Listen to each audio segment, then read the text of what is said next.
think it's time we blow this scene. Get everybody in the stuff together. Okay, 3, 2, 1, let's jam.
Welcome to the Single Dads of the Midwest, episode number 10. We're in the double digits.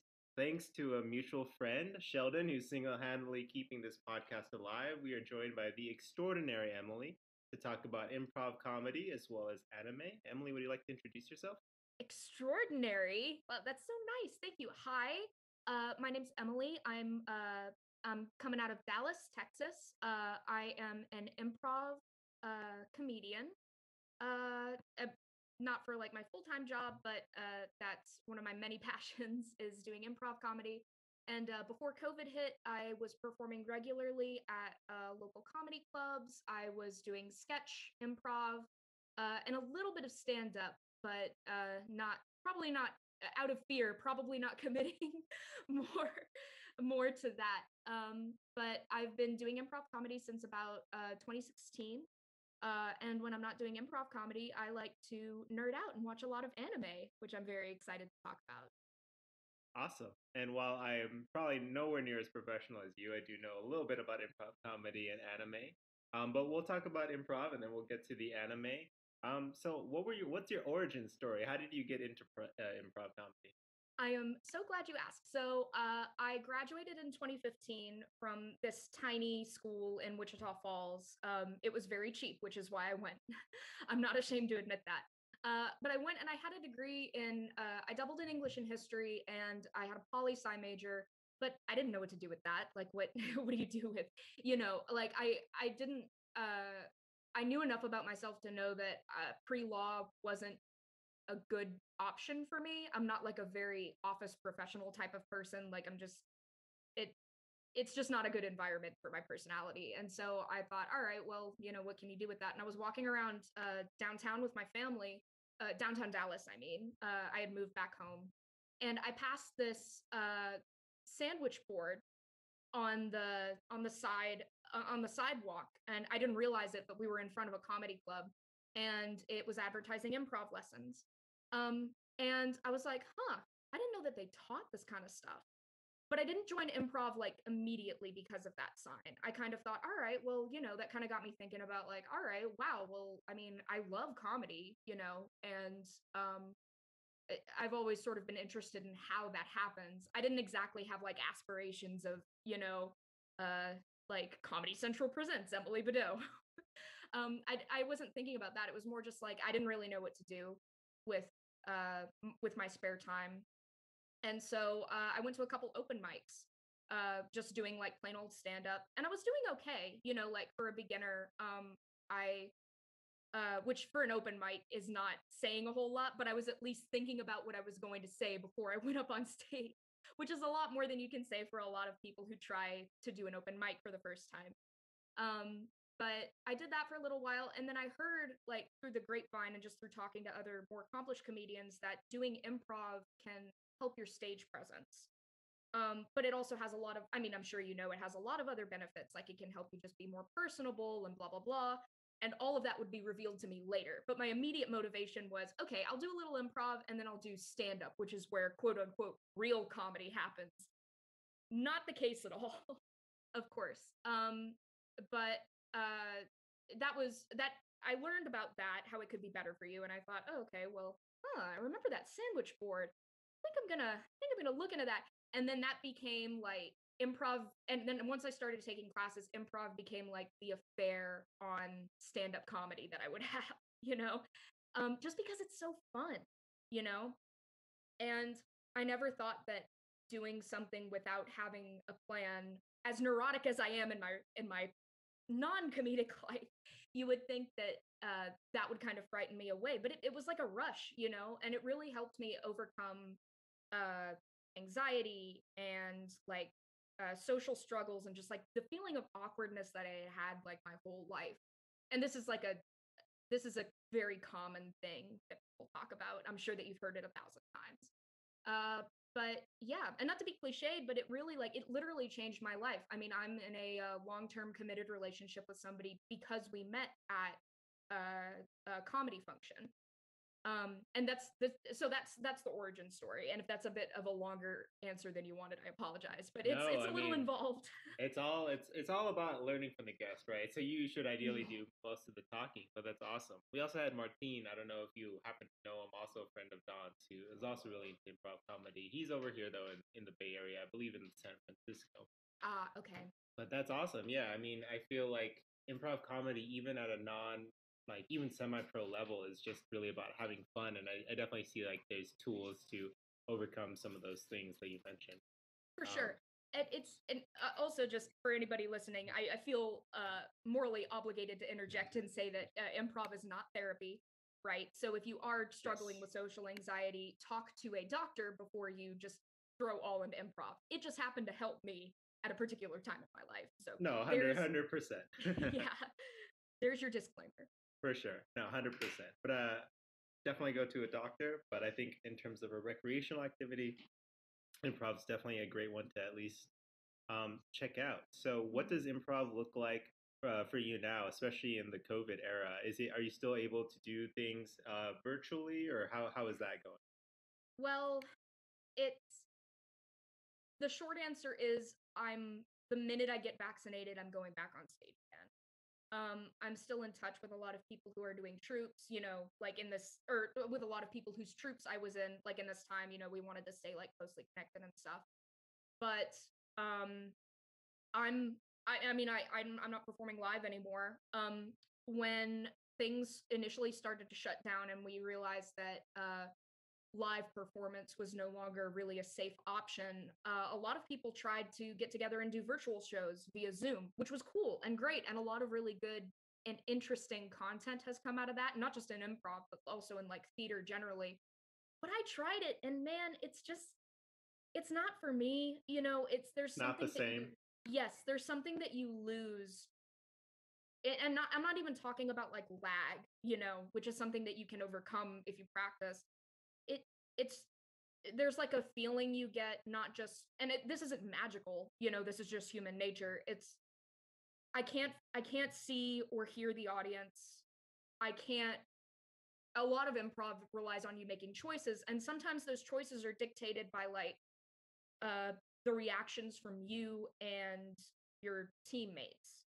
And I can't make well calculated reactions and choices if I don't see how somebody is in real life. Like if you're looking at somebody like just face on in a camera, that doesn't tell me anything about body language. It doesn't tell me anything about like the situation. I see stuff in the background and it messes with my idea of what the scene looks like. It's just not for me. But that being said, like a lot of it's, still going on now. Like if you go onto like any like local comedians page on Facebook, they're gonna be posting their I'm doing a Zoom show or virtual. And I mean, some people are still like going out to bars and doing open mics. I don't know how it is in the Bay Area, but Pretty locked down. I'm pretty not locked sure. down. I actually was going to ask. You can definitely continue if you had more to say. I had a kind of follow up question on that point. Obviously, things are different in the COVID era, but having not lived in Texas, so definitely have an appreciation for Austin. What is the scene like in Dallas, Texas, like improv or just even comedy in general? Because it's not a city I think I know well. It's not a city necessarily known for its comedy, but it's still a huge U.S. city. So I'm curious what the Mhm. scene looks like. Sure. Well, in regards to COVID, nobody really gives a fuck. which which is, I mean, like, of course you're going to encounter, like, there are some communities that are more locked down about it than others. Like the improv community, I would say, is more informal and has fewer aspirations about success than the stand-up community in general. And I'm not talking like specific basis stuff. If people in the improv community want to, or even in the sketch community, want to make stuff during this time, like, they make stuff, but by and large, a lot of the in-person and that can be done over the internet, the sketches and stuff, but by and large, a lot of the in-person comedy is now being done by, stand-ups, which, it's, if you're a comedian, then you know that that's a very stand-up thing to do, is not to really give a fuck about life or limb. Um, but I haven't gone to any open mics since this started. Just because, like, I just don't feel comfortable. And a lot of mics are like going out of their way to, whoever's running them is going out of their way to make sure people feel comfortable and stuff. Like, I have friends who run open mics who are really trying very hard to, like, be as safe as possible. They wipe down the mic stands, or they make people bring their own mic. They strictly enforce, like, masks and stuff. But, it's, I mean, I see it, like, I've gone to, like, maybe one restaurant in this time, and I can only imagine that if what I saw at the restaurant is half of what I saw at the bar, nobody's keeping on their mask. You may as well just not wear it at all. And I certainly don't. And also, another caveat to this: if anybody in the community should happen to hear me say that, all right, well, I don't think this is safe, I don't particularly care whether somebody just, I don't necessarily think, like, it's bad if somebody was to try out and keep improving themselves and keep performing during this time, because you got to do what you got to do, right? If you feel comfortable taking the risk, then, I'm not going to sit here and say, hey, don't do that. But it, but for me and my choices, I just don't think it's worth it. Not at this time, right? So there you go. Every bridge burned. No, Perfect. totally, no, totally fair. I think you took a pretty amicable, politically correct position. Um, what was Dallas like before COVID? Like, obviously Oh, COVID wow. threw a wrench, but I Mhm. know nothing of the Dallas comedy scene. So let's pretend this is pre February 2020. What Oh is the boy, Dallas what is the Dallas scene looking like? the before time. Well, so to answer that question, I'll kind of back up a little bit. I'm sure you heard that Joe Rogan is uh transplanting to Austin. So the the trouble with Texas is that it's big, right? And so Dallas has been, like, on the map for comedy for quite a long time, right? I wouldn't say that it's, like, number one, right? But if you're gonna rank cities in terms of comedic clout, um, depending on your tastes, LA and New York are, like, tied, then Chicago, and then Dallas was coming out of a lot of really big, like, if I Eliza would have not have guessed that. oh, I did yeah, not like, experience. Yeah. Eliza Schlesinger, Oh, if you she's know, from Dallas. Yeah, I know who that is. yeah, she's from Dallas, and she actually, credited, Hyenas, which is, it's a chain of clubs, but they have one in, Mockingbird Station, which is, like, in the middle of downtown, and it's they're the most tenured, um, club is the one at downtown. I believe that she credited that location with her ability to relate to mostly African American crowds. Um, it's a really good place where a lot of cultures mix, and where you get a lot of really good, if tough, repetitions doing comedy. Um, that could also be wrong, right? This is a vague memory from, like, an interview a very long time. But that seems to be right in my mind. So so she came out of Dallas, and then, like, because Joe Rogan was moving over to Austin, it was kind of like, oh wow, uh, you know, more and more people are looking at Texas. It's in the middle of two of the biggest, and it's in the middle of two of the biggest cities, like, at both ends of the country. It's almost like a pit stop. right? Um, so there were like a lot of high hopes and aspirations. Um, the place that taught me improv is named or was named Dallas Comedy House. I believe it opened in 2009. Um, and they had been pretty much the name in the game if you wanted to do improv in Dallas. Like there were a couple other places that did corporate gigs, like 4-Day Weekend is a fairly successful troupe, but they didn't specialize in education. For them, it was we do gigs, you know, and if you want to audition for us, then you come and audition, right? It was like more that type of institution.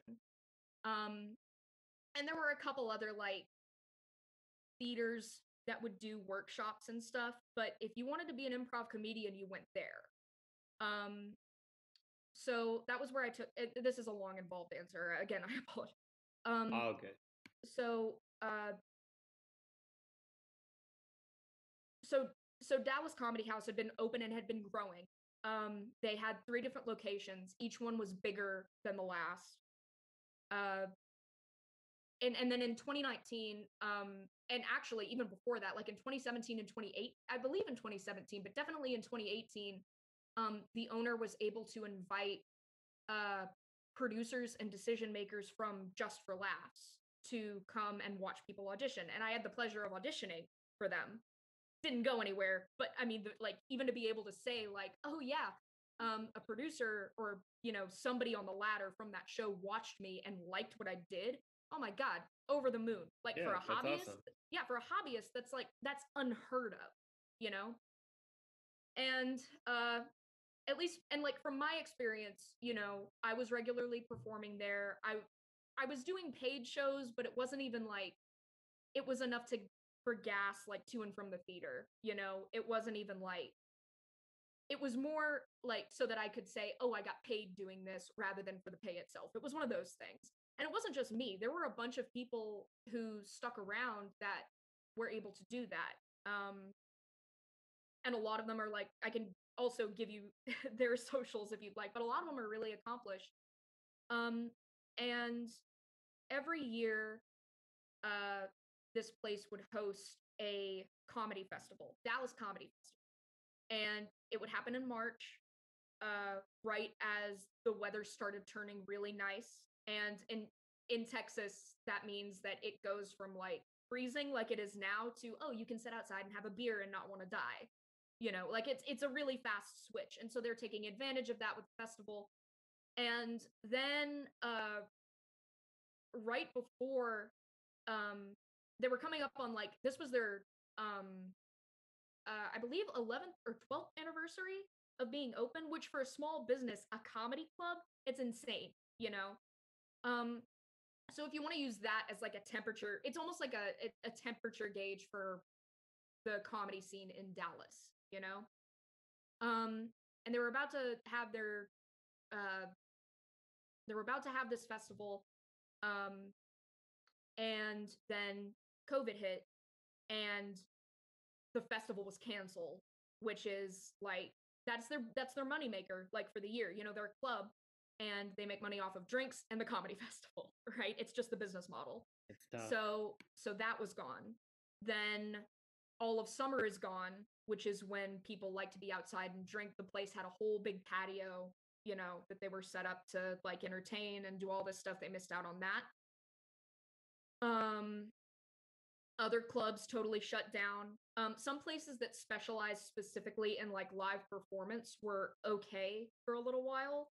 But that place didn't last, and they closed, I want to say in like August, like for real closed. Like they no longer exist. Which is a shame.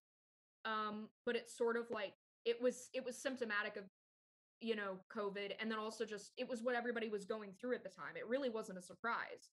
um there's another improv theater that um the only reason that they survived, they're much smaller than DCH, but the only reason that they survived is because they're a nonprofit. So if and so all of that, like that whole long story to say that right before COVID hit, the sky was the limit, like the future looked beautiful and bright. And I think that people are eager enough to like hit the ground running that it won't be too much of a hiccup, but it definitely at least for me and then for a lot of other casual comedians, I feel like it made us realize that, oh wow, we can't really take this for granted anymore. And earlier in the conversation, I almost said like, uh, oh, it's comedy. It's going to be around forever. But if there's no place to do it, then is it? So I've got like a grimmer outlook than a lot of people, but in realistic terms, I think that this is just like a stumbling block. If Yeah. if attention keeps being drawn to Texas, um, because of the Joe Rogan thing, for better or for worse, it'll, you know, maybe it'll get Yeah. better. I don't know. I mean, I think the arts is definitely tough. Like in terms of COVID, it's just like a tough thing to sustain because it relies on people coming, and when people can't come. But I do think, like you said, there's a lot of motivated people in all the arts, and hopefully things get back on track. Seems like Mhm. not just Joe Rogan. I think Elon Musk moved to Oh, Texas too. We don't have to yeah, get into that, but it seems like there is this movement to go to Texas, so that might be the next frontier. I think specifically Austin is like a very hot hub right now, but I'm sure that that carries over into hopefully helping with comedy in Dallas as for well. sure.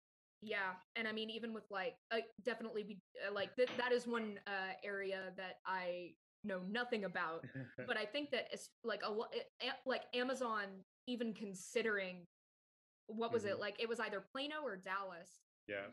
Like they even Amazon even considering the town for headquarters was a huge thing, and I think that that kind of helped people realize like, oh yeah, wow, it is economically affluent over here. Maybe we ought to take this place a little more seriously. I don't know. Yeah, for sure. We could talk about the economics of Texas, but I do have a lot of improv comedy questions. I feel like we Oh, could talk sure. Sorry. for no. I feel like we could talk forever, but I actually first want to give a shout out to Don/Sheldon for putting this together and keeping this podcast alive. But also, he Hey. had specific questions on improv, if you don't mind, which I think are actually pretty good. So one of them we'll start with is what, in your opinion, is the difference between a good scene and a bad? Oh, okay. Yes. Okay. Yes. Great. Good job, Sheldon. Oh, I'm gonna have words with you later. So I guess to answer that question, you'd have to talk about what's good, right? We're talking about comedy, and I think that you can look at somebody like, uh, we'll say Robin Williams, right? For whether you enjoy his style of comedy or not, it's sort of inarguable that he really made a difference in what stand up looked like, right? The same can be said for Eddie Murphy, Hannibal Buress, um, and even like Eliza Schlesinger, Amy Schumer. Oh God, yeah. So you can look at a joke and say, okay, I can objectively say that's a good joke, and but you don't have to laugh at it, right? In a similar way, and that's just stand up. But in a similar way with improv, a lot of it depends on whether something's good or bad, kind of depends on what you're looking at, right? Like for me, and for a lot of my friends who had been doing improv for like longer than 3 years, I would say, um, the bad scenes were the best, right? The quote unquote bad scene, right? Because if you it depends on the theater, but if you're looking at somebody who's like trying their best in a scene, or if they're like making decisions in real time, it's kind of helping you realize like, oh, okay, this is their train of thought going from like, here to why they made this decision, blah blah blah. But then if it's like crashing and burning for some reason, like if they're making all of the right moves but something's not really working, or even if they make a move that's like not as what we would call a higher percentage choice, like even if they're making a choice that's not as quote unquote good, and it either works or it doesn't, that in itself is like an experiment, right? So it's almost Yeah. like watching, all those cheesy jokes about like, oh, this kid in college is doing a social experiment, and it's really just them like screwing around with other people and making Sure. their day hard. Yeah. Doing improv is like a license to do that without guilt, right? And I mean, ideally, you want to make the audience laugh, you want to make them happy, right? But at the same time, you also have to remember that what you're doing is never going to be done again, right? So if you say something off the cuff that turns out to be really offensive, in retrospect, or and you never intentionally try to do that, or even if if you have like the best joke of your life and you make like 10 people in the audience pee their pants, then you're never going to get that back again. So when you say when you talk about like if you try to quantify like what makes that minute experience good or bad, what makes our conversation good or bad, it's just a discussion, right? And so there's my convoluted, not really a committed answer to whether it's good or No, I bad. mean, art is very subjective, so it's always hard. I think any art form where you ask that question, what makes it good or bad, is so hard. Like, what makes a For painting sure. good or bad? The only Oh, the go for it. Oh, I'm so sorry. But I will say that the only thing that makes for as a performer, the only thing that makes a scene bad for me is if team members disservice one another. So I'm sure that you learned the concept of being Yeah, supportive. Like never that's the say no. overarching. Yeah. Yes, that's the overarching theme in comedy. But it's important to also not take advantage of that and use that as a license to not use your brain.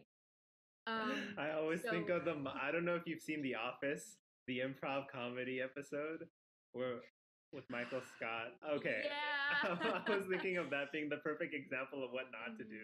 The prime example, and I'm sure you wouldn't be surprised if I told you that I've seen people do that and worse on Oh, stage. wait, really? I thought that was so Oh no. upsetting. No, go Oh for it. I no, want to hear these stories. real people make these decisions. And again, it's all like I've made decisions that I'm not proud of doing improv, but I've never walked away from it not knowing what I did wrong. Yeah. The thing about people like the Michaels, should we say, in these types of situations are people who will never know that they did a bad thing, right? They're never Yeah. going to learn from their mistakes. So my favorite story that I love to tell the most about this. It is a little inappropriate, so if you want to skip forward like 30 seconds or whatever, I totally understand, but it's not graphic. So, remember, this is all make believe. So the Dallas Comedy House would host this thing called a jam every Tuesday night. You would go, and it was basically like an open mic for improv people. You wouldn't know any of the people that you were performing with most of the time. You'd have some friends mixed in there, but by and large, a lot of it, if it was a well-attended jam, a lot of the people you'd be performing with, you may never get to perform with again. Like either you're not friends or you're just not around the theater or you just don't know them. They're new people, whatever. And it would be attended by like tenured people, new people, people in the middle of classes. It really was for everybody. And I kind of compared it to like a diamond polisher, right? You'd get tossed in there with a bunch of rocks and it would hurt and suck to get tossed around that thing, but then you'd come out of it and you'd be a better improviser for it. So this was one of my rock tumbling nights. I'm excited to hear this. I don't remember his name. I wouldn't put him on blast if I did, but he was an older guy. And a couple of my friends had I had seen him around and a couple other people had known of him, but he didn't come consistently to jams and he didn't perform he didn't perform shows. So really he knew the basics of improv, but he was a real amateur, right?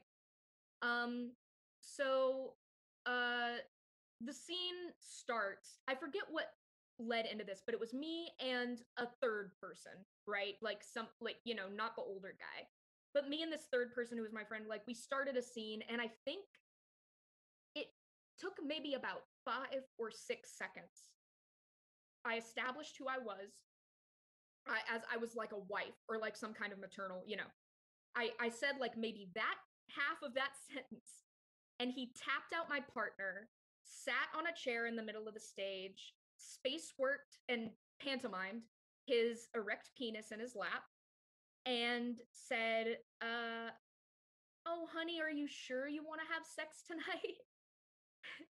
And there was like this, and I'm sure that you've done improv. When you're on stage and you're performing, and there's and the audience was packed. When you have a packed stage, time works differently.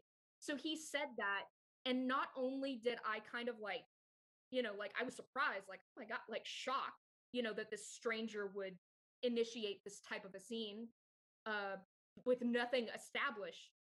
Uh, before it, but I also heard all of the air get sucked out of the room. And when there's 40, 50 people in an audience, that's a lot of air to suck, you know? So, um, so it just kind of sat there for a minute, and then the only thing I could think of, like, my reflex was run away, get out of here, end this, and don't speak to this person ever again. But then I realized, like, how do we exit the situation gracefully? And I feel like, I don't know, maybe this is because my family's Southern, or maybe this is because I'm a woman, or I don't know. Like, there's 1,000 other, maybe it's just my personality. But the only thing I could think of to say was, oh, you don't want to do this? Thank God. Neither do I. And I turned around and I just left him on stage with his cock in his hand. Like, Damn, literally. that's You a know? pretty good boss way to handle that situation. I was I would very have proud of no myself. idea what to do. Like I have nothing even close to that has ever happened. And I mean, all my improv experiences are like very like low key, where there's not basically an audience at all. Mhm, But for sure. damn, that But sounds insane. I was proud of myself, and it I have to say the audience quite liked it as well. But more than anything, like, I don't really remember, like, their reaction or anything. I just remember, like, feeling deeply satisfied and seeing the look on his face when he realized, "Oh, I just got pulled," you know? And the fuck of it is that he came up to me afterwards and shook my hand and said, "Hey, that was really good." That's got to be tough. Which well, what can you know, what are you gonna say? I'm never gonna see that guy again. So I was just like, "Oh, thank you very much." Like, I put on my Yeah. don't talk to me face. Like, So anyway, I've got, like, me and my friends have dozens of stories like this. I have stories where I'm the bad guy too. I just decided not to tell you one of them. that's okay. I'm Um, assuming they weren't as bad as that. No, I mean, I put somebody else on blast. I'll put myself on blast too. Really, to be fair to myself, this was fairly early on. I did a scene where me and my partner were on top of one of the towers when the planes hit. Okay. So Edgy, depending on not context. good. Okay. That falls squarely in the category of bad improv.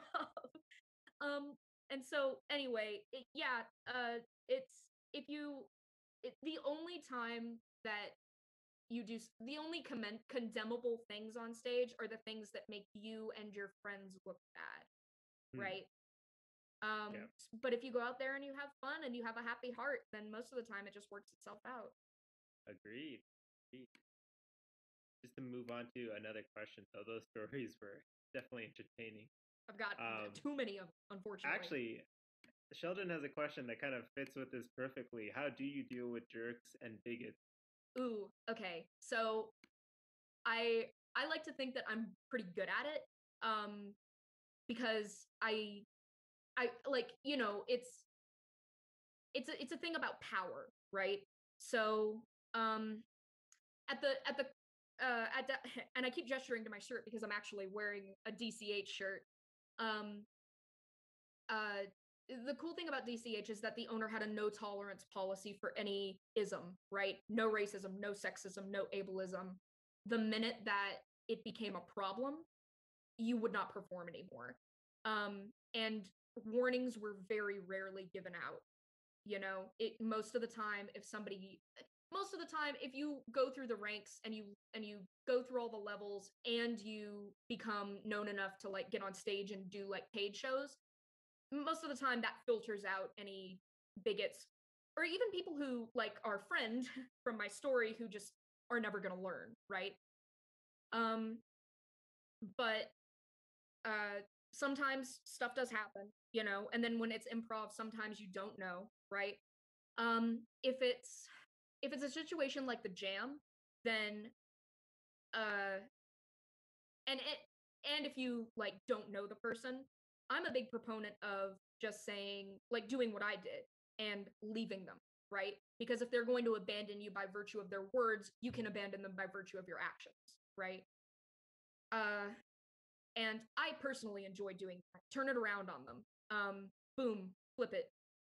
That's a last podcast reference for you. um but if you can, like, flip it around on them and sort of, like, by using your words, expose how they are the bad guy in this situation, then then you have won, right? Like, you've not only made your point to the audience, but you've also done it in a way that respects yourself. But if you're in a situation where, like, my teammate who I've known for 3 years has made an oopsie and said like something not super nice on stage or whatever, then it is your job as a teammate to get them out of it and move the show along, and then you can talk about it after. But if you're in the moment on stage, then like you just got to bite it. You just have to own what you say. And sometimes if you're on a team with somebody, that's also why you got to pick people carefully who you perform with. If somebody's out there and they say something not so nice, then you got to own it because you're partially culpable. Yeah, I mean, that all that advice makes perfect sense. I think generally every place I've done improv has that similar policy of basically the no isms, which I think is just a very good baseline to set up. I mean, why would you not? So Yeah, obviously, and philosophically too, just improv exactly. sort of is it doesn't make good scene work to just be a jerk, Yeah, right? yeah, of course. Yeah. And then I think that the caveat to that is also, if you feel trapped in a scene, just like raise your hand up and say, I'm breaking scene, I'm not comfortable with this. Because if it like, and it takes courage to say that, but I've done it. I've done it with people who I'm on a troupe with, like a paid troupe with. Like I've stopped and I'd said, "Hey, we need to talk about what's going on because there's a miscommunication happening. I don't understand where you're coming from." Half the time, it's easier to do that and learn about the scene than make yourself go through a shitty scene. Yeah, I think that's actually really good advice. I highly recommend people that are going into improv take that similar Mm-hmm. approach. I have two more questions from Sheldon, but I Yes. think they're both really good, more for improv. So the next one is, what do you wish non-improv people knew about improv? Ooh. Um.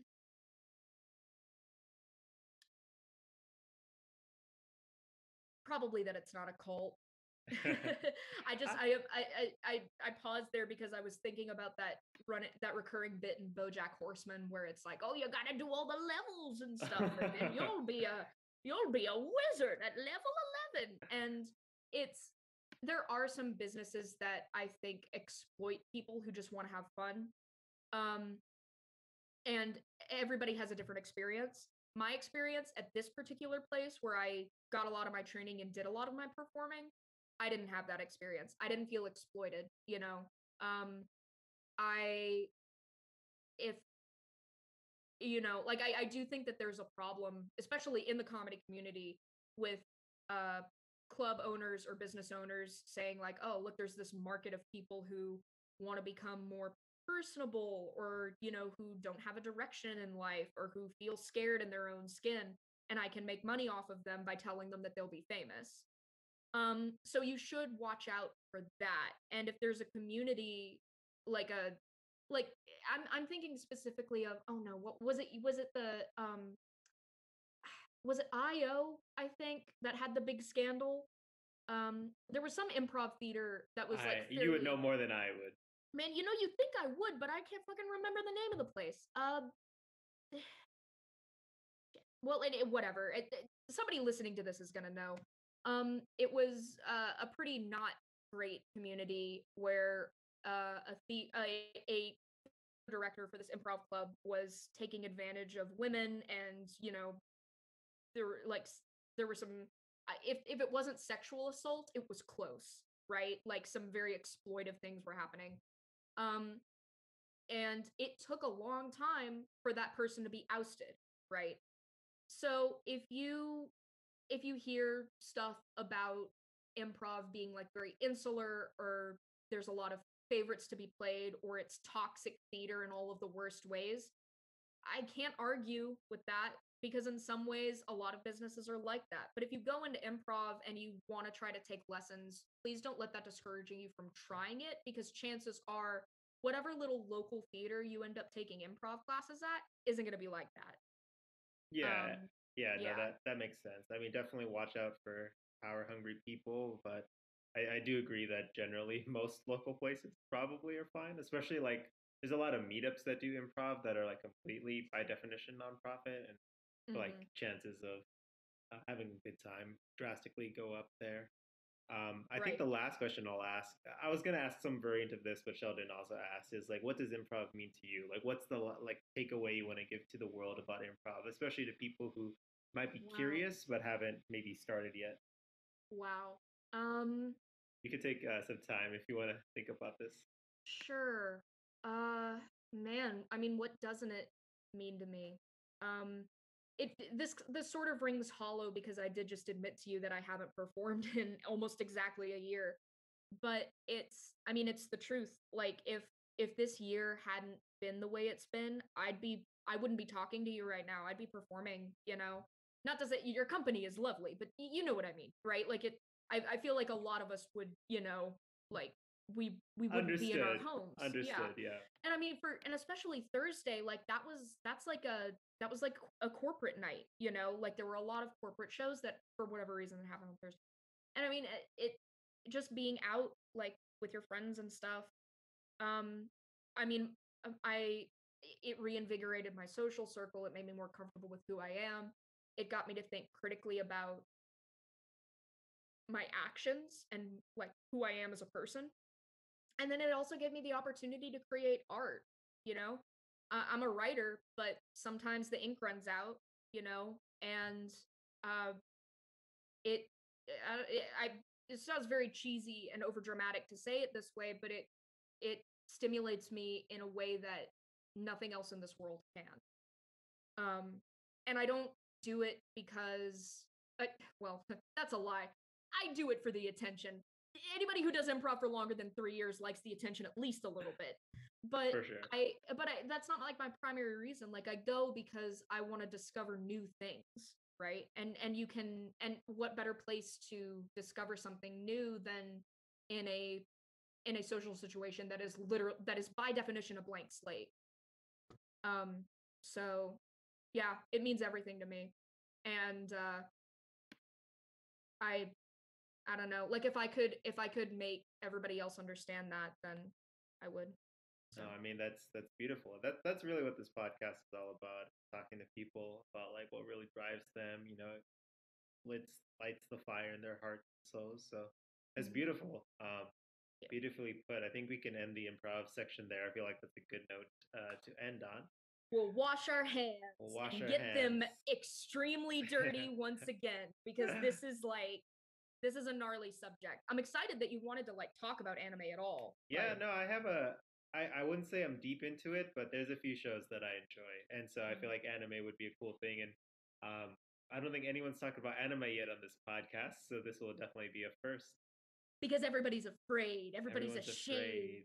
Well, okay, so one of Sheldon's questions actually was like, why isn't anime more mainstream? But I wasn't sure if I agreed with the question because there's like very popular animes like Dragon Ball Z that like everyone knows. So Hmm. obviously, most people might not know like I don't know My Hero Academia or something like that, but like there's really big ones that I feel have definitely broken through cultural barriers. So I don't Right. know. I What do you think mean, about the state of anime and its ability to impact the U.S. oh market? my God.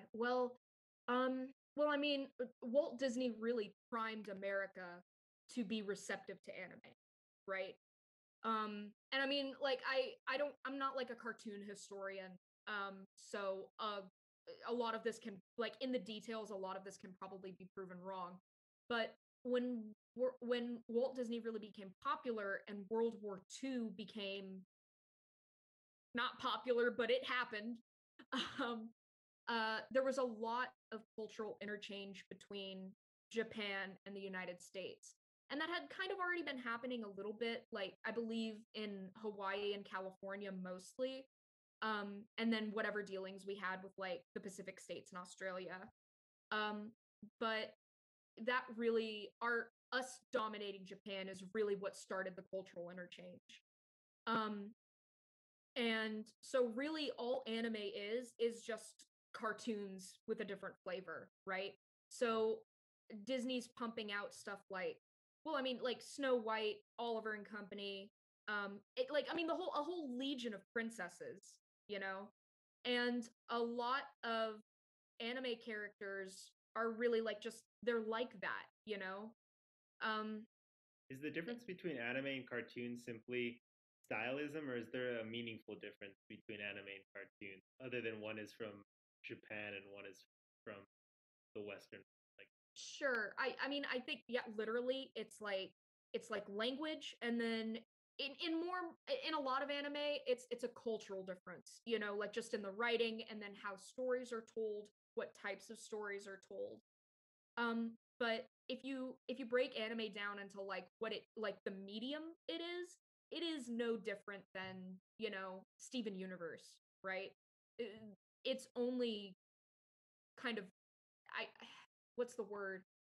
Not bookended, but it's kind of shunted into a category all of its own because it is so unique and stylistic. And you can look at something and say like, "Oh, okay, this is anime but drawn in shonen style. This is anime but drawn in an American influence style." Or this is really unique, like Attack on Titan. It has kind of a drawing style that's a bit of everything but something unique all of its own. Um so it from a medium aspect, I think so. But if you're a little bit more, if you're not as familiar with Japanese culture, or if Japanese culture, which I'm sure we'll get into, by the way, but I don't mean it that way.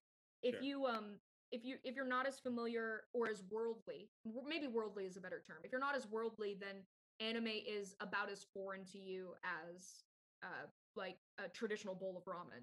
Like you're not gonna Sure. know like what you're looking at. Um, but yeah, and it's weird also because there are some that have just become, for whatever reason, they became super popular in America. I mean, Hmm. Dragon Ball Z, Sailor Moon, some stuff that has been around Yep. since before we were children.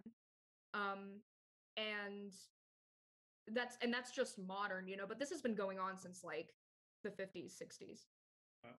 So what's your journey into anime? How did your passion like come? Where did your passion come from? In terms of like, was it really young or come much later, like improv? Sure. I think that I I had known about anime since I was like 6 or 7, and I walked into Blockbuster and I saw Sailor Moon, right? Because it was in the kid Sailor Moon. Sailor fighting evil by moonlight.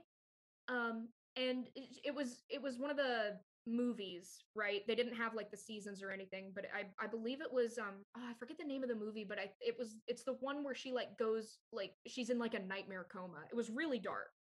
Um and I just saw it, and all I thought was, "Oh wow, this cartoon looks interesting."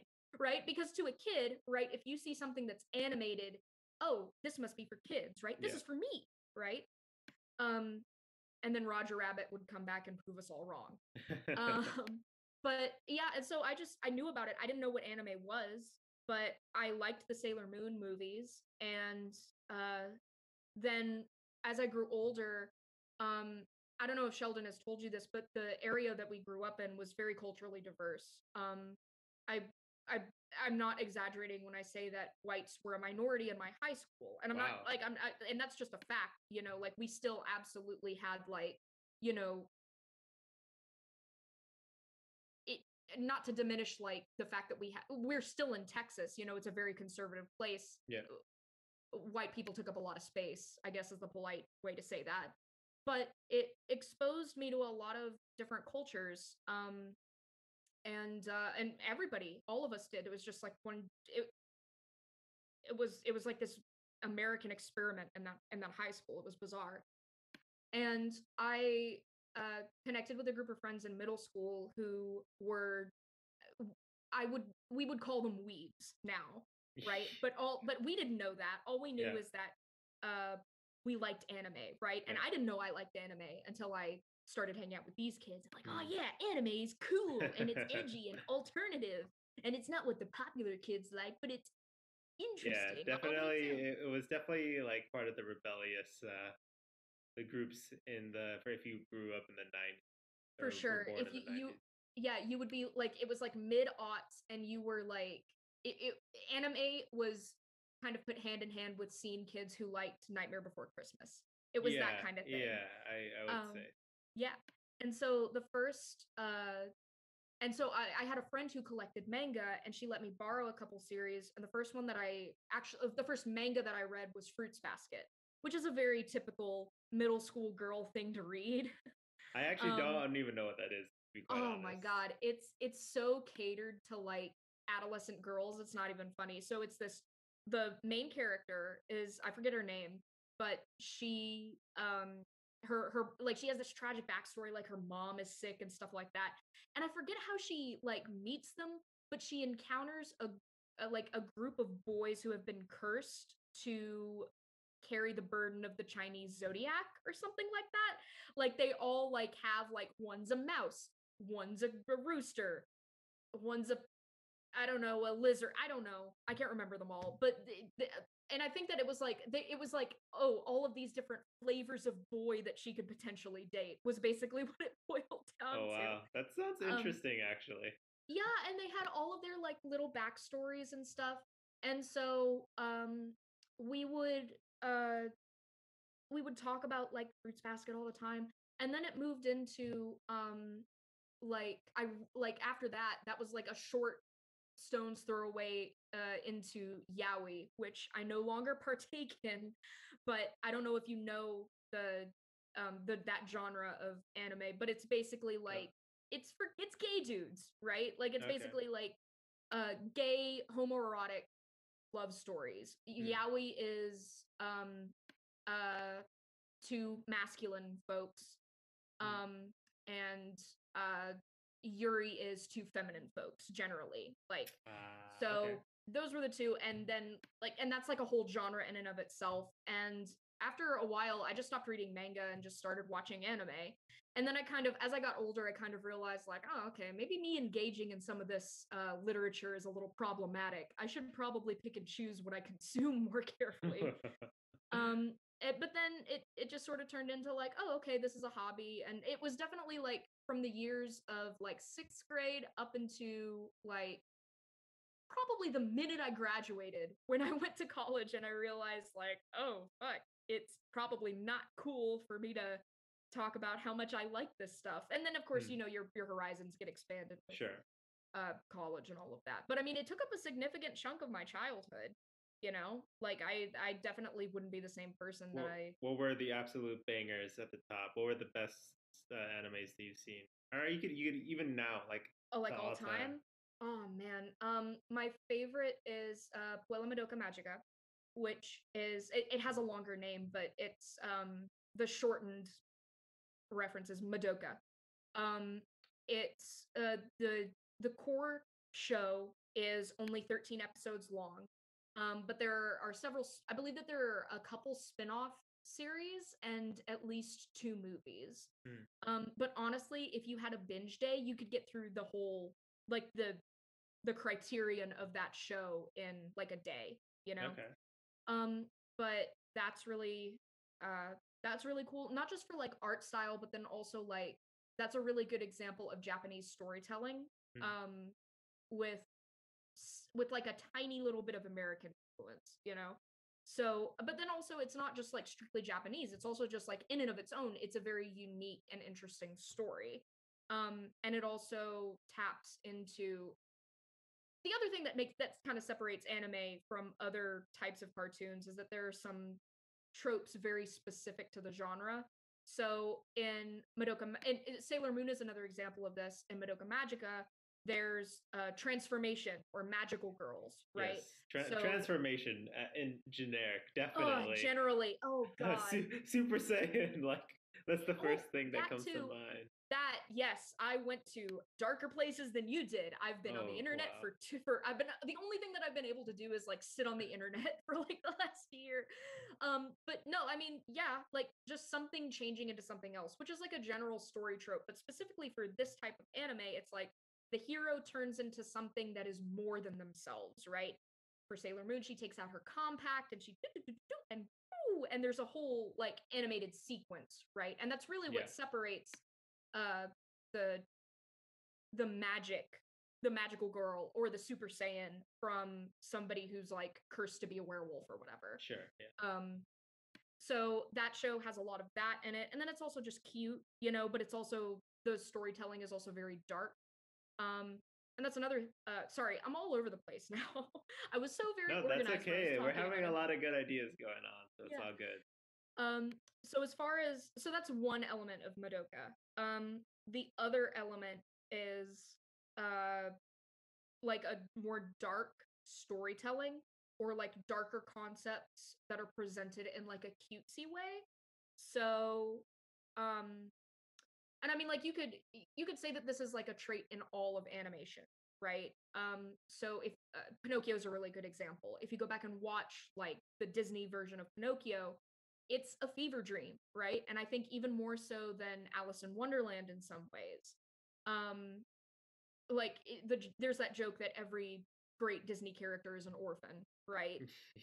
It's dark macabre content, but because it's presented in like, oh, cartoons, bright colors, distract you from all the heavy stuff going on. It's That's kind of like an interesting delivery system, and for me, I really like that. Um, and of course, not all animes do that. Like Attack on Titan actually is another one on the list that if anybody here is interested in anime, you absolutely should catch up on Attack on Titan because the finale is coming up.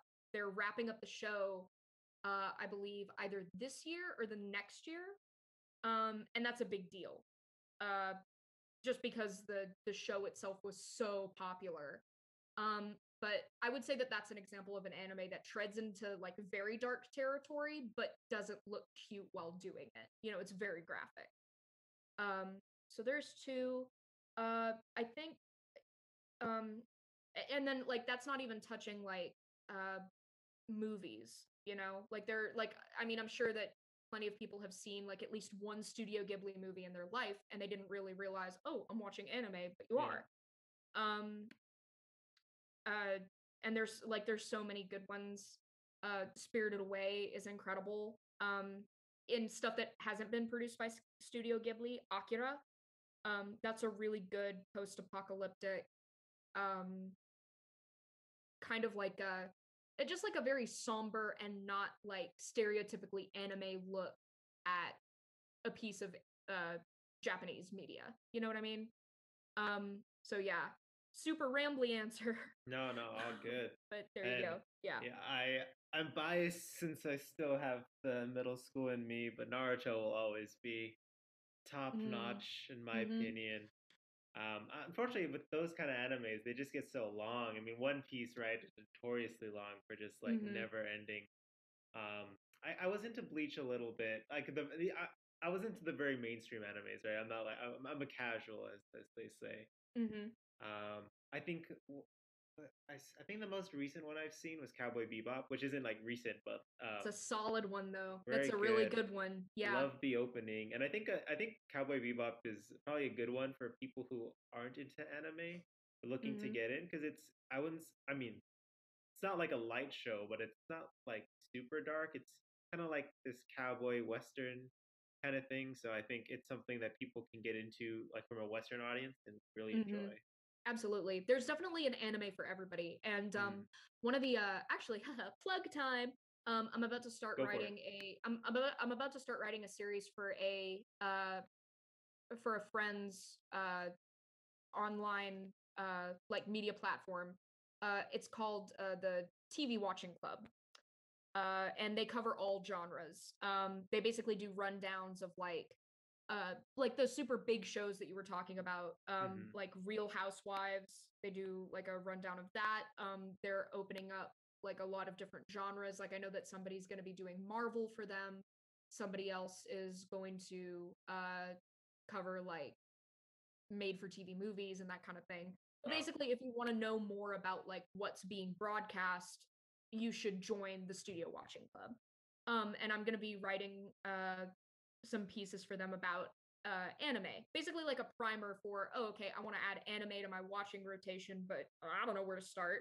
Hmm. Um, and what you said about Cowboy Bebop is absolutely true. Like if you like westerns, if you like kind of edgy, like either like a detective story or like a type of detective Yeah. story, or if you like detective figures. And it's not too Um, long. That's the big thing too. mhm, It's like a lot of like we're talking the other animes can go on for a while. Like how an exactly. anime I don't think is more than 20 something episodes the whole show. So Hmm. Uh, and I mean, like, you could like hunt down like other stuff that has been made by the studio. If you wanted, you could hunt down the manga, but really, you don't have to like get into it more than you don't want to. And I think that's the thing that kind of scares a lot of people about anime, is because they see like people who are so rabidly passionate about the genre that they just don't like it. It either turns them off regarding the medium, or it just or maybe it makes them think like, oh well, I'm not that type of person, so I wouldn't be interested. But I mean, if you like, for instance, Attack on Titan, right? Like, if you like Game of Thrones, mhm. you will love Attack on Titan, right? Because it's like the same type of scale, right? It's like it's sort of got a medieval feel to it, but it's also dystopian, you know? There's fighting. If you like Godzilla movies, there's gigantic monster fights in Attack on Titan. Um, there's like threads of stuff that you can latch onto and not be totally out of your comfort zone. For sure. What did you think of Castlevania, the Netflix version? I don't know if you saw it. I did. Um,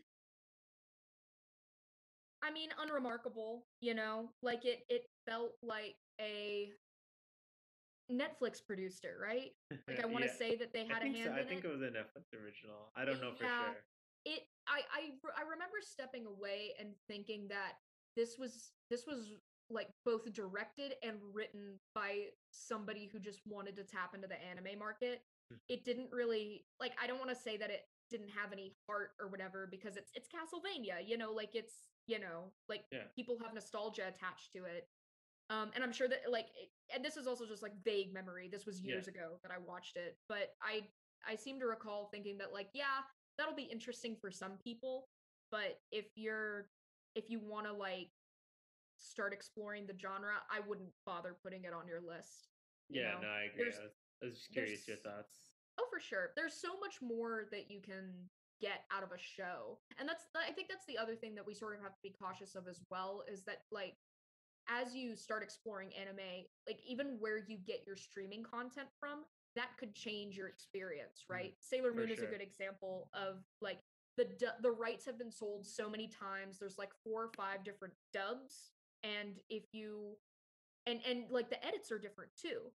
Like there's a lot of lesbian content in Sailor Moon that got cut out for American audiences. Like there was a lesbian couple. There was a lot of like and not just during the transformation scenes, but like when they would go to bathhouses, you could kind of see like the shape through the water. Mm, Like their approach to like nudity is very different.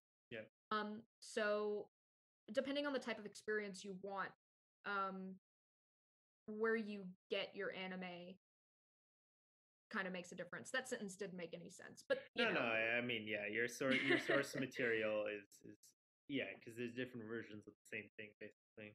for sure. Yeah. Um, a couple questions by Don. Uh, and you might not know this one. I honestly, there's a lot of probably historical context here, but why is like Japanese anime, let's say, very popular, but like not other countries per se? I think what Ooh. are Don's examples? Russian or Egyptian animation? Like, is there a Mm. reason why Japanese animation seems to stick as opposed to other types? Because outside of the actual U.S. Western cartoons, like anime is pretty much seems like exclusively Japanese. That's a very good question. I don't know that I have an answer for that. Um, I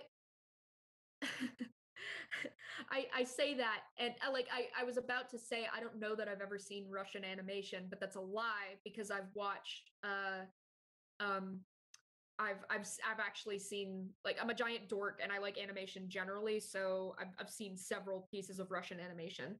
And I think what it comes down to is cultural preference and budget. Um so and again, like the caveat being, this is just an educated guess. So if there's a historian who is listening, please tell me because I would love to know more like actual facts. Yeah, about we are this. not experts in the history of animation. For sure. I wish I was. That sounds like such a cool like animation historian. Wow. But like again, with I think around the time of World War II, and I don't know whether this was the case before World War II, manga was really a solid thing before animation was. Like there was a really solid, and I don't know whether this happened like before or after the war, but there was a foundation of like a culture that just liked the comic books. First of all, a lot like how like in America, Marvel had a legacy before Disney got all the. So, um, I think that plays a part in it. I think that as far as like Russia goes, like government's not gonna like allocate funds for, somebody to make like type of an alt type of animation. They'll do like there will be art films that are produced. Like I remember like Wait, does one of the my Japanese government sponsor anime? I want to say that I want to I say have that to imagine somewhere they in the do in budget, some way. like an arts grant, right? I don't want to be rude and look it up now, but I feel like there's It's at okay. least This is a question about like historical accuracy. Like, so, like, you're not expected to know this. Don's asking the tough questions right for now. sure. I will say the one thing I was gonna say was that one of my favorite short science fiction films is an animated film from Russia that's based off of oh shit, what's the god damn it, it's based off of a science fiction short story, and I cannot remember for the life of me who wrote it. But the concept is it's very Isaac far. Asimov, Philip K. Dick. I don't know. Just Maybe man, I want to say Isaac Asimov, but it's not. But I'm gonna be mad if I say the wrong one. Suffice to say, it's like it's a very like nuclear science fiction type of thing. It's years in the future. Everybody's homes are automated. And it's this robot who's going about and like doing the daily chores of getting the family up, fixing breakfast, laying out the missus' clothes for the day, opening sounds the like windows. Wall-E, kind of. Yeah, very much like that. Only as he does his daily chores, you realize that all of the family has been reduced to dust and it's a wasteland outside. And so, what, like, really the message is what good is all of our technology if we aren't there to take advantage of it? Like, to what end are we having this race, right? Um, the only other notable Russian piece that I can think of is their version of Winnie the Pooh, which I believe came out like pretty much as like, oh, this this is government sanctioned version of classic American story told the way that the communists wish to hear it. Or I don't know. That could be wrong too. But it the story is different enough and the source material is as such that it has some Cold War implications to it. And I mean, I guess like if to kind of bring it back to anime, you know, Japan isn't fighting a Cold War, right? Yeah. They're trying to recover from being dominated in a way that I can't even fathom, right? Mm-hmm. Like the heart of their country was burned alive. Yeah. So what are they going to do other than, right, try to, like, you have to turn inward, right? Like you have to kind of figure out like what kind of expression, like how can we assert our culture in the market? How do we accommodate this American influence? So it's all kind of wrapped up in that. So other than like our historical proximity to Japan and the fact that and the fact that their culture is what it is, like those are really the only reasons that I can think of. That's fair. I wouldn't really know enough to contribute otherwise. Yeah, Well, Sheldon, you fuck. What? Jeez. No, we love you, man. What's the craziest? This is the last question from him. What's the craziest anime you've seen? Craziest? Like, oh, they're all sexual. I'm sorry. But I mean, really, that's where it gets, I guess, for an American audience or for Americans who are like we were raised to think a certain way about like sex and nudity and that sort of thing. And I think that like, God, just any hentai, absolutely unhinged, totally wild. Like there's one of the more like PG ones is oh fuck it.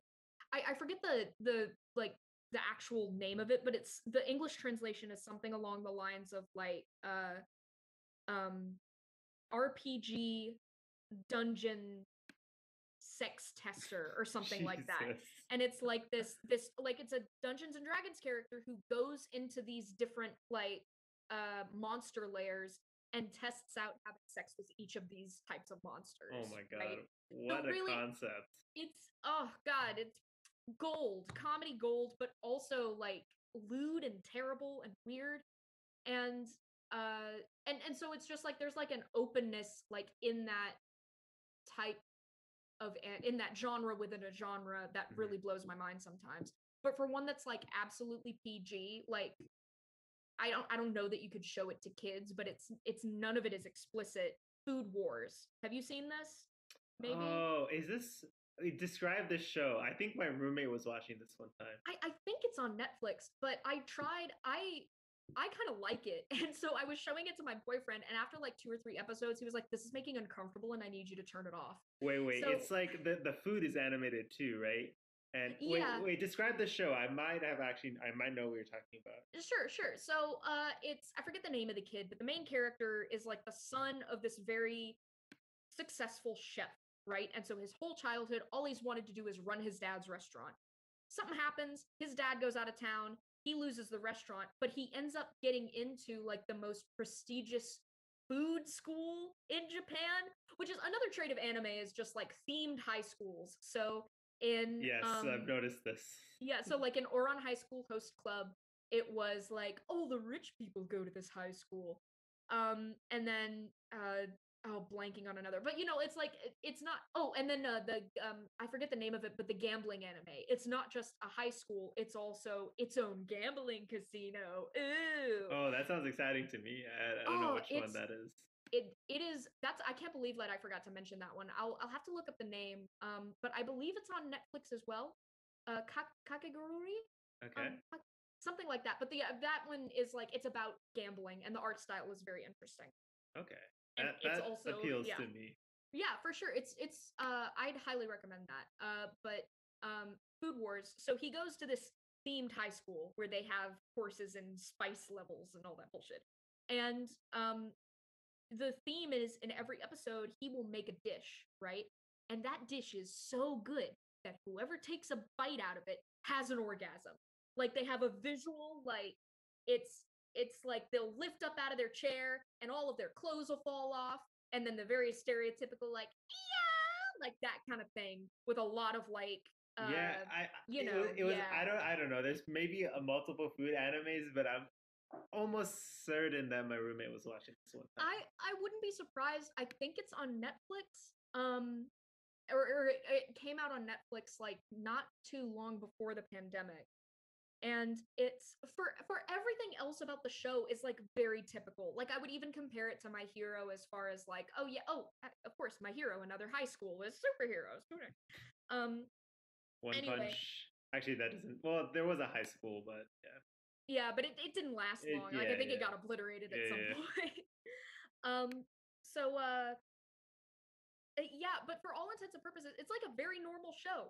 Like kid's trying to make his way in the world. He has an untamed talent, and he's got to like try every day to just make it the best that he can, which is a very stereotypical like slice of life anime thing. But then for some reason, they just sprinkle the sex in, like the sexual nature of it, and it's fair to say that there's like or like there's like a carnal experience to biting into something really good for the first time. But it's so out of nowhere, you know? So it's Oh yeah, hard I for mean me that's to where I think that's where a lot of the stereotyping, right, of Mhm, animes come from is these things and people are like WTF, but I think there's so much range that you can find more for sure. traditional storytelling, for lack of a better word. Not that those shows aren't worth exploring, but at least for an audience that's maybe just coming in for the first time. Right, right. Like if you're a casual, like if you're a casual TV watcher, and if you like your sitcoms, if you like your dramas, then you can probably stick, like there's so many slice of life animes that don't have a trace of magic in them, that you could be satisfied for the rest of your life just sticking to that, right? But if you and I mean, like, this goes for anybody watching any television program. Do you want to sit in your couch and like squirm and be as uncomfortable as possible? Do you want to be outraged? Do you want to be horrified? It, like like I think it's sort of unfair to condemn a whole genre because of weird oddities like that, For right? sure, Like imagine if you judged all of Hollywood cinema based on Quentin Tarantino. You Yeah. know, like, what is their thing with feet?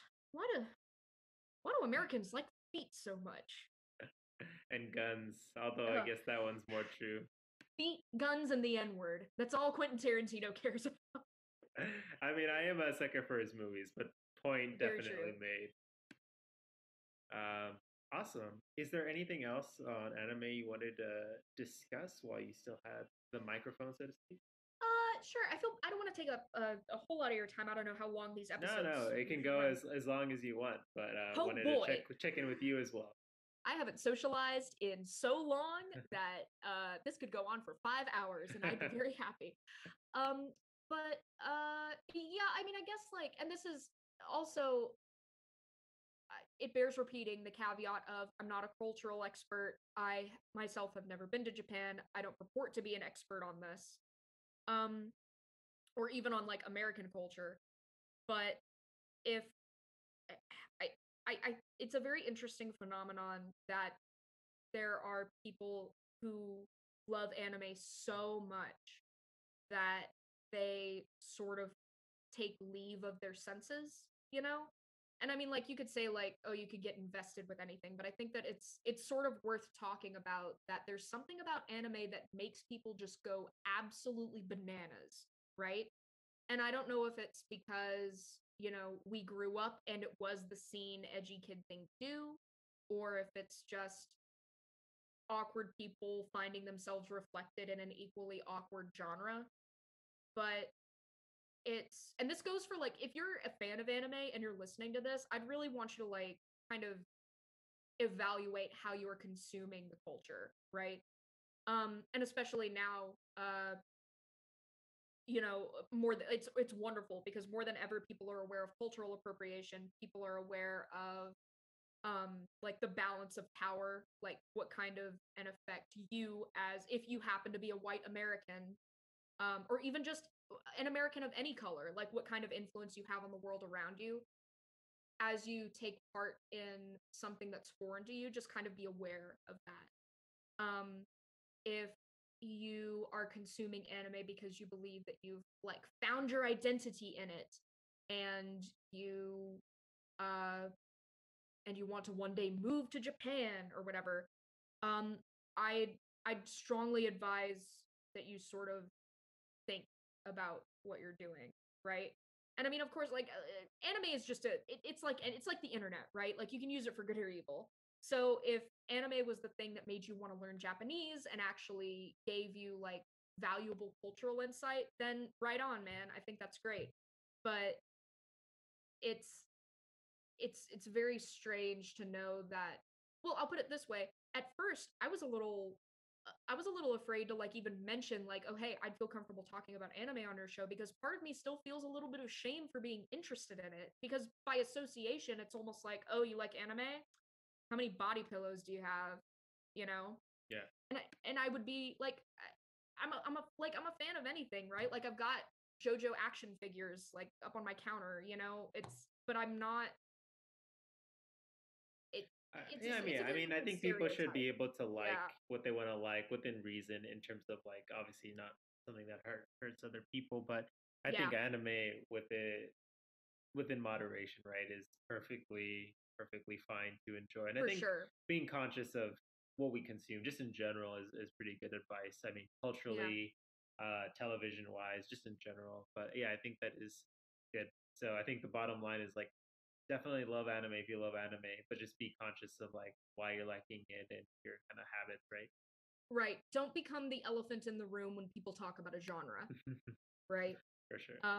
And just I don't know, maybe respect Japanese people. That's cool too.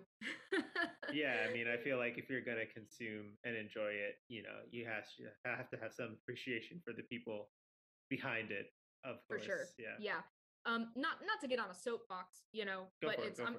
I'm actually surprised that Sheldon didn't ask a question about that, Like I would think that, you know, that would be one of the things that he'd want to Well, I make me mean, talk about. it is my podcast, but we in one way or the other we did end up talking about it, so at least we got it in, which is good. You can yell at Sheldon in your own time for that.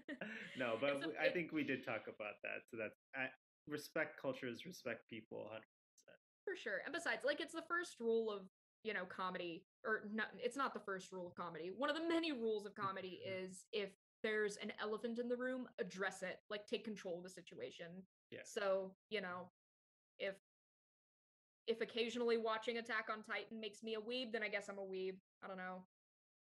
But No man, anyway. anime is cool. There are dope animes. Spoken as a true casual, but speaking on myself, but yeah, anime is definitely worth checking out. It's TV shows. There's so many, just like anime.